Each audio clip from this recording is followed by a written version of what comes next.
The USA Freedom Act, the legislation that passed the Senate by an overwhelming margin earlier this week after a very brief sunset of a handful of Patriot Act authorities. I know a lot of headlines said, oh, the Patriot Act expired. It was not true. It was about 2% of the Patriot Act had lapsed temporarily.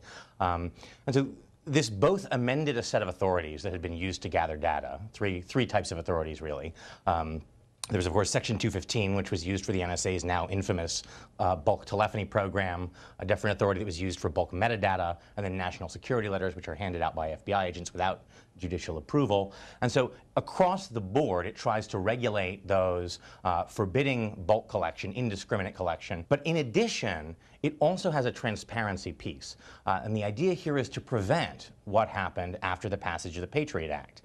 The Patriot Act created these authorities to get information relevant to an investigation. Secret, the Foreign Intelligence Surveillance Court interpreted that to mean essentially you can get the entire database because it would be relevant to be able to search through everyone's phone records.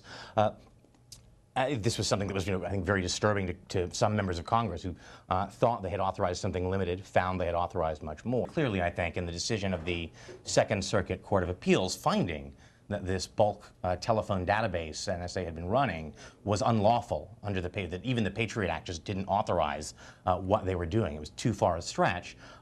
This shows that you get a very different result when both sides of the argument can be heard. The law now will require the FISA court that in secret considers applications to use these authorities to publish declassified versions of its major opinions, of its significant interpretations of law.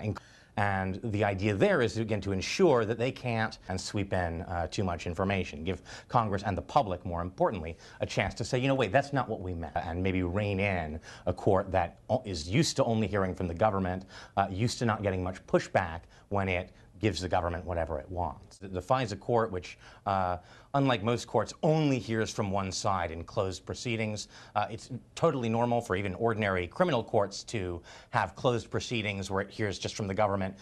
But those courts eventually also hear from other sides. So the person who's wiretapped is probably going to be indicted. They're going to have a chance to challenge what was done or object. And so ultimately, at least, there's input from both sides. This is a really unique court that almost never hears from anyone but the government. And so a proposal had been floated to create some kind of advocate, someone that would speak for the interests of privacy and civil liberties.